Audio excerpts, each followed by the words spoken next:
ನಗರ ದೇವತೆ ಶ್ರೀ ದುರ್ಗಾಂಬಿಕಾ ದೇವಿ ಜಾತ್ರೆಗೆ ನಾಳೆ ಅಧಿಕೃತ ಚಾಲನೆ. ದಾವಣಗೆರೆಯಲ್ಲಿ ಪ್ರಸಿದ್ಧವಾದ ನಗರ ದೇವತೆ ಶ್ರೀ ದುರ್ಗಾಂಬಿಕಾ ದೇವಿ ಜಾತ್ರೆಗೆ ಅಧಿಕೃತವಾಗಿ ಚಾಲನೆ ದೊರೆತಿದ್ದು, ನಿನ್ನೆ ಭಾನುವಾರ ರಾತ್ರಿ ಜಾತ್ರೆ ನಿಮಿತ್ತ ಸಾರು ಹಾಕಲಾಯಿತು. ಬೆಳಗ್ಗಿನಿಂದಲೇ ದೇವಿಗೆ ಪಂಚಾಮೃತ ಅಭಿಷೇಕ, ಕಂಕಣ ಧಾರಣೆ ಸೇರಿ ನಾನಾ ಧಾರ್ಮಿಕ ಕಾರ್ಯಕ್ರಮ ಜರುಗಿತು. 2 ವರ್ಷಕ್ಕೊಮ್ಮೆ ನಡೆಯುವ ಜಾತ್ರೆಗೆ ನೆಂಟರಿಗಿಷ್ಟರು ಈಗಾಗಲೇ ದಾವಣಗೆರೆಗೆ ಬರುತ್ತಿದ್ದಾರೆ. ಈಗಾಗಲೇ ಸಿದ್ಧತೆ ನಡೆಸಿರುವ ಜನ ಸಾರು ಹಾಕಿದ ನಂತರ ಜಾತ್ರಾ ಪೂಜಾ ಚಟುವಟಿಕೆ ಆರಂಭವಾಗಿದೆ. ಇಂದು ಬಿಡುವು ಇರಲಿದೆ. ನಾಳೆ ಮಾರ್ಚ್ 19 ಮಂಗಳವಾರ ಬೆಳಗ್ಗೆ ದಾಸೋಹದ ಮಹೋಪಕರಣ ಸಮಾರಂಭೋತ್ಸವ ಹಾಗೂ ರಾತ್ರಿ ಶ್ರೀ ಅಮ್ಮನವರಿಗೆ ಭಕ್ತಿ ಸಮರ್ಪಣೆ ನೆರವೇರಲಿದೆ. ತದನಂತರ ರಾತ್ರಿ 9 ಗಂಟೆಯಿಂದ ಸಾಂಸ್ಕೃತಿಕ ಮೇಳ, ಡೊಳ್ಳು ಕುಣಿತ, ಸಿಡಿಮದ್ದಿನ ಪ್ರದರ್ಶನದ ಜೊತೆಗೆ ಬೆಳ್ಳಿ ರಥದಲ್ಲಿ ಅಮ್ಮನವರ ಮೆರವಣಿಗೆ ಪ್ರಮುಖ ಬೀದಿಗಳಲ್ಲಿ ನಡೆಯಲಿದೆ. ಮಾರ್ಚ್ 20 ಬುಧವಾರ ಬೆಳಗ್ಗೆ ಚರಗ ಚೆಲ್ಲುವುದು, ಮಹಾಪೂಜೆ ಸಮಾರಂಭ ನಡೆಯಲಿದೆ.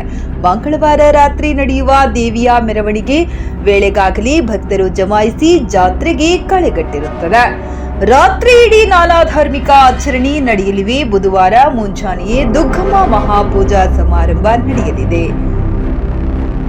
ಚರಗ ಚೆಲ್ಲುವ ಕಾರ್ಯ ನಡೆಯಲಿದೆ. ಭಕ್ತರ ಮನೆಗಳಲ್ಲಿ ಮಾಂಸಾಹಾರ ಜಾತ್ರೆಯ ಊಟಕ್ಕೆ ಸಿದ್ಧತೆ ಆರಂಭವಾಗಿ ಸಂಜೆ ಹೊತ್ತಿಗೆ ಇಡೀ ಊರು ಜಾತ್ರೆಯಲ್ಲಿ ಮುಳುಗೇಳಲಿದೆ.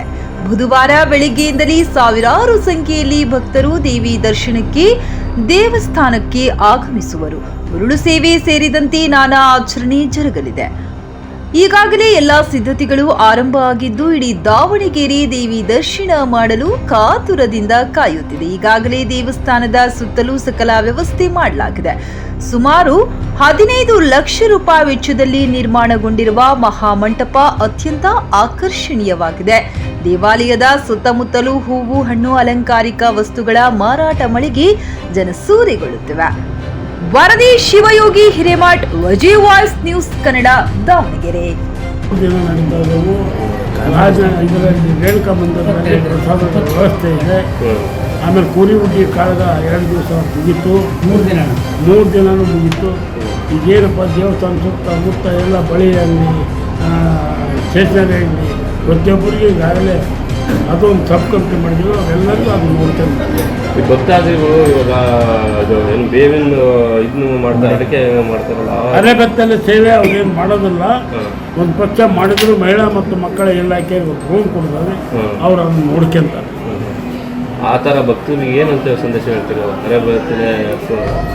ಅರೆಬೆತ್ತಲೆ ಅಂದರೆ ಬಟ್ಟೆ ಹಾಕೊಂಡಿರ್ತಾರೆ ಒಳಗೆ, ಮೇಲೆ ಬೇನ್ ಸೊಪ್ಪು ಕಟ್ಕೊಂಡಿರ್ತಾರೆ. ಮೊದಲೆಲ್ಲ ಬರೀ ಬತ್ತಲದಲ್ಲೇ ಬೇನ್ ಸೊಪ್ಪು ಹಾಕ್ಯಂತಾರಂತ ಒಂದು ವಾಡಿಕೆ ಇತ್ತು. ಆ ವಾಡಿಕೆ ಇಲ್ಲ. ಒಳಗೆ ಬಟ್ಟೆ ಇರ್ತದೆ, ಅದ್ರ ಬಟ್ಟೆ ಮೇಲೆ ಬೇನ್ ಸೊಪ್ಪು ಹಾಕ್ಕೊಂಡು ಬರ್ತಾರೆ. ಆ ಥರ ಮಾಡಬಾರ್ದು ಅಂತ ನಾವು ಡೈರೆಕ್ಷನ್ ಕೊಡ್ಬೇಕು. ಯಾವ ಕಾರಣಕ್ಕೂ ಬಟ್ಟೆ ಇಲ್ದಲೇ ಧರಿಸ್ಕೊಂಡು ಅರೆಬೆತ್ತಲೆ ಸೇವೆ ಮಾಡೋಕ್ಕೆ ಅವಕಾಶ ಇಲ್ಲ. ಇವೆಲ್ಲ ಫ್ಲೆಕ್ಸ್ಗಳು ಕೊಡ್ಬೇಕು. ಫ್ಲೆಕ್ಸ್ಗಳು ಎಲ್ಲ ಫಿಕ್ಸ್ ಮಾಡ್ತಾರೆ.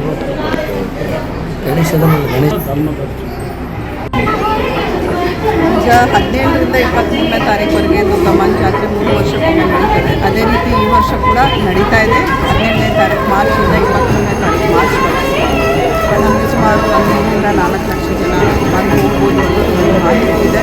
ಹಾಗಾಗಿ ಈಗಾಗಲೇ ನಗರದ ಎಲ್ಲ ಕಡೆ ಒಂದು 16 ಕಡೆ ಚೆಕ್ ಪೋಸ್ಟ್ಗಳನ್ನ ಹಾಕ್ಕೊಂಡಿದ್ದೇವೆ. ಇದು ಚುನಾವಣಾ ನಿಮಿತ್ತ ಇರುವ ಚೆಕ್ ಪೋಸ್ಟ್ಗಳ ಜೊತೆಗಿಂತ ಇದನ್ನು ಕೂಡ ಹಾಕ್ಕೊಂಡಿದ್ದೇವೆ. ಎಲ್ಲೆಲ್ಲಿ CCTV ಬೇಕು, more than 200 CCTVಗಳ ಕಣ್ಗಾವಲನ್ನು ಕೂಡ ಇಟ್ಟಿದ್ದೇವೆ. ನಮ್ಮ ಮ್ಯಾನ್ ಆ್ಯಂಡ್ ಆಫೀಸರ್ಸ್ ಕೂಡ ಎಲ್ಲ ಕಡೆ ಡಿಪ್ಲಾಯ್ ಮಾಡಿದ್ದೇವೆ. ಅದಲ್ಲದೆ ಇಲ್ಲಿ ಎಲ್ಲ ಕಡೆ ನೋಡ್ಕೊಂಡು ಆಗಬಾರ್ದು ಅಂತ ಪ್ರತ್ಯೇಕವಾದ ಸರದಿಗಳನ್ನು ಕೂಡ ಲೈನ್ ಹಾಕೋದು ಕೂಡ ಮಾಡಲಾಗಿದೆ. ಅದಲ್ಲದೆ ಏನು ಇಲ್ಲಿ ಪ್ರಾಣಿ ಬಲಿ, ಬೇರೆ ಥರದಕ್ಕೆ ಅವಕಾಶ ಇಲ್ಲ ಅಂತ ಹೇಳಿ ಪ್ರತಿಯೊಬ್ಬರು ಕೂಡ ಇದ್ರ ಬಗ್ಗೆ ಈಗಾಗಲೇ ಅರಿವು ಮೂಡಿಸಲಾಗಿದೆ.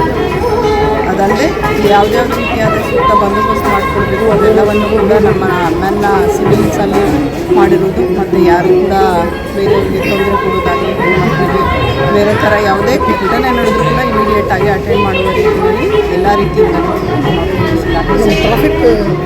ಟ್ರಾಫಿಕ್ ರಿಲೇಟೆಡ್ ಈಗಾಗಲೇ ನಾವು ಮೊದಲನೇ ತಮಗೆ ಪ್ರೆಸ್ ನೋಟ್ ಕೂಡ ಕೊಟ್ಟಿದ್ದೇನೆ. ಒನ್ ವೇ ಕೆಲವು ರೋಡ್ಸನ್ನು ನಾವು ಒನ್ ವೇ ಮಾಡ್ಕೊಂಡಿದ್ದೇವೆ. ನಿಗದಿತ ಪ್ರದೇಶಗಳಲ್ಲಿ ಪಾರ್ಕಿಂಗ್ನ ಮಾಡಬೇಕು ಅಂತ ಹೇಳಿ ಅದನ್ನು ಕೂಡ ನಿಗದಿತ ಮಾಡಿಸಿ, ಅದಲ್ಲದೆ ನಾವು ಅದಕ್ಕೆ ಪ್ರತ್ಯೇಕವಾಗಿ ಗೂಗಲ್ ಮ್ಯಾಪಿಂಗ್ ಮಾಡಿ ಅದನ್ನು ಕೂಡ ಕಳಿಸ್ಕೊಟ್ಟಿದ್ದೀವಿ. ಸೊ ದಟ್ ಜನರಿಗೆ ಎಲ್ಲಿ ಪಾರ್ಕಿಂಗ್ ಇದೆ, ಎಲ್ಲಿ ಪಾರ್ಕಿಂಗ್ ಮುಗಿದಿದೆ ಅಂತ ಕೂಡ ಅವರಿಗೆ ಗೊತ್ತಾಗುತ್ತೆ. ಅದನ್ನು ಕೂಡ ವ್ಯವಸ್ಥೆ ಮಾಡಿದ್ದೇವೆ. ಒನ್ ವೇ ಜೊತೆಗೆ ಕೆಲವು ಕಡೆ ನಿರ್ಬಂಧ ಕೂಡ ಮಾಡಿದ್ದೇವೆ. ನಿಮ್ಗೆ ಈಗಾಗಲೇ ನೋಡಿದಂಗೆ ಇಲ್ಲಿಂದ ಒಂದು 100-200 ಮೀಟರ್ಸ್ ಮೇಲೆ ಯಾವುದೇ ವೆಹಿಕಲ್ಸ್ನ ಅಲೋ ಮಾಡದೆ ಸ್ಟಾಪ್ ಮಾಡಿದ್ದೇವೆ. ಒಟ್ಟಿನಲ್ಲಿ ಎಲ್ಲ ರೀತಿಯಿಂದ ಜನ ಬಂದವರು ಸುಸಜ್ಜಿತವಾಗಿ, ಸರಿಯಾದ ರೀತಿಯಿಂದ, ಸುರಕ್ಷಿತವಾಗಿ, ಸುಗಮವಾಗಿ ಹಬ್ಬವನ್ನು ಮಾಡಬೇಕನ್ನೋದು ನಮ್ಮ ಅರಬೆತ್ತೆ ಎಷ್ಟೇ ಕಂಟ್ರೋಲ್ ಮಾಡಿದ್ರು ಅರಬೆತ್ತಲ ಪೂಜೆ ಅವೆಲ್ಲ ನಡೀತಾ ಇರ್ತದೆ. ಇದು ಮೂಢನಂಬಿಕೆಗಳಿಗೆ ಅವಕಾಶ ಇಲ್ಲ ಅಂತ ಹೇಳಿ ನಾವು ಈಗಾಗಲೇ ಹೇಳಿದ್ದೇವೆ. ಆ ಥರ ಇದ್ದರೆ ನಾವು ಖಂಡಿತ ಅದ್ರ ಬಗ್ಗೆ ಕೂಡ ಗಮನ ವಹಿಸ್ತೇವೆ ಮತ್ತು ಕ್ರಮ ವಹಿಸ್ತೇವೆ. ನನ್ನ ಹೆಸರು ಗೌಡ್ರು ಚಂದ್ರಸಪ್ಪ ಅಂತ. ಇಲ್ಲಿ ನೋಡ್ರಿ, ಧರ್ಮದರ್ಶಿಗಳು ಸುಮಾರು 17 ಜನ ಧರ್ಮದರ್ಶಿಗಳಿದ್ದಾರೆ. ಇದರಲ್ಲಿ ಗೌರವಾಧ್ಯಕ್ಷರು ಡಾಕ್ಟರ್ ಕಾನೂರು ಶಿವಶಂಕರಪ್ಪನವರು, ಕಾರ್ಯಾಧ್ಯಕ್ಷರು ಶ್ರೀ ಎಸ್ ಮಲ್ಲಿಕಾರ್ಜುನ ಮಂತ್ರಿಗಳು ಹಾಗೂ ಇನ್ನು 15 ಜನ ಧರ್ಮದರ್ಶಿಗಳಾಗಿ ಈಗ ಎಲ್ಲ ಸಿದ್ಧತೆಯೂ ಮುಗಿದಿದೆ. 18, 19, 20 ನಿನ್ನೆ ತಾರಕ ಕಾರ್ಯಕ್ರಮ ಮುಗಿದಿದೆ. ಈಗ 19, 20 ಮಂಗಳವಾರ ಮತ್ತು ಬುಧವಾರ ಭಾಳ ಯಶಸ್ವಿಯಾದ ಕಾರ್ಯಕ್ರಮ ಇದು. ಹಬ್ಬದ ಒಂದು ದೇಹದೋಣಿ ಏನಿದ್ರು ಮಂಗಳವಾರ ಬುಧವಾರ ಈ 24 ಜಾತ್ರೆ ಏನಿದೆ ಅಲ್ಲ, ಇದು ಮಂಗಳವಾರ ಮತ್ತು ಬುಧವಾರ ಪ್ರಾರಂಭ ಆಯಿತು. ಮಂಗಳವಾರ ಬುಧವಾರ ಪ್ರಾರಂಭ ಆಗಿ ಸುಮಾರು 12ರಿಂದ 15 ಲಕ್ಷ ಜನ ಸೇರ್ತಾ ಇದ್ದಾರೆ. ಈಗ ಪೆಂಡಲ್ ಕೆಲಸ ಮುಗಿದಿದೆ. ಬಂದಂಥ ಭಕ್ತಾದಿಗಳಿಗೆ ಈಗೇನು ನೀರಿನ ಶೇವರು, ನೀರಿನ ವ್ಯವಸ್ಥೆ, ಕರೆಂಟಿನ ವ್ಯವಸ್ಥೆ, ಮಳೆ ನೀರಿನ ವ್ಯವಸ್ಥೆ, ಎಲ್ಲ ವ್ಯವಸ್ಥೆಯೂ ನಮ್ಮ ನಗರ ಪಾಲಿಕೆಯವರು, ಎಲ್ಲ ಇಲಾಖೆಯವರು, ಸರ್ಕಾರಿ ಇಲಾಖೆಯವರು ಮಾಡ್ತಾ ಇದ್ದಾರೆ. ಅವ್ರಿಗೆಲ್ಲ ರೀತಿಯಿಂದಲೂ ನಾವು ಸಹಕಾರ ಕೊಡ್ತಾ ಇದ್ದೀವಿ. ಭಕ್ತರಿಗೆ ದರ್ಶನಕ್ಕೆ ಏನು ವ್ಯವಸ್ಥೆ ಮಾಡಿದ್ದಾರೆ? ಯಾವ ಥರ ಧರ್ಮ ದರ್ಶನ ಒಂದು ರೋಲ್ ಇದೆ. ಆಮೇಲೆ 50 ರೂಪಾಯಿ ಟಿಕೆಟ್ ಮಾಡಿದ್ದೀವಿ ತುರ್ತು ದರ್ಶನಕ್ಕೆ. ಆಮೇಲೆ ಇನ್ನೊಂದು VIP ಪಾಸ್ ಮಾಡಿ, VIP ಪಾಸು ಟಿಕೆಟು ಒಂದೇ ರೋನಲ್ಲಿ ಬರ್ತಾರೆ. ಧರ್ಮ ದರ್ಶನಕ್ಕೆ ಅವ್ರಿಗೆ ಬೇರೆ ಒಂದು ರೋಲ್ ಇದೆ. ಎಲ್ಲರಿಗೂ ಭಾಳ ನಮ್ಮ ಪೊಲೀಸ್ ಟ್ರಾಫಿಕ್ ಅವರು ಬಂದೋಬಸ್ತ್ ಪ್ರೋಗ್ರಾಮ್ ವ್ಯವಸ್ಥೆ ಮಾಡಿದ್ರು ಸರ್. ಸಾಂಸ್ಕೃತಿಕ ಕಾರ್ಯಕ್ರಮಗಳು 14 ದಿವಸ ನಡೀತಾ ಇದ್ದವು. ಕುಸ್ತಿ 3 ದಿನ ನಡೀತಾ ಇದ್ದವು. ಇದರಲ್ಲಿ ರೇಣುಕಾ ಮಂದಿರದಲ್ಲಿ ಪ್ರಸಾದದ ವ್ಯವಸ್ಥೆ ಇದೆ. ಆಮೇಲೆ ಕೂರಿ ಉಡ್ಡಿ ಕಾಳಗ 2 ದಿವಸ ಮುಗೀತು. 3 ದಿನನೂ ಮುಗೀತು.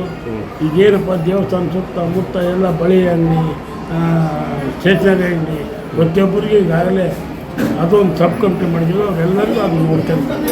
ಈ ಭಕ್ತಾದಿಗಳು ಇವಾಗ ಇದು ಏನು ಬೇವಿನ ಇದನ್ನು ಮಾಡ್ತಾರೆ, ಅಡಿಕೆ ಮಾಡ್ತಾರಲ್ಲ, ಅರೆಬೆತ್ತಲೆ ಸೇವೆ ಅವ್ರೇನು ಮಾಡೋದಿಲ್ಲ.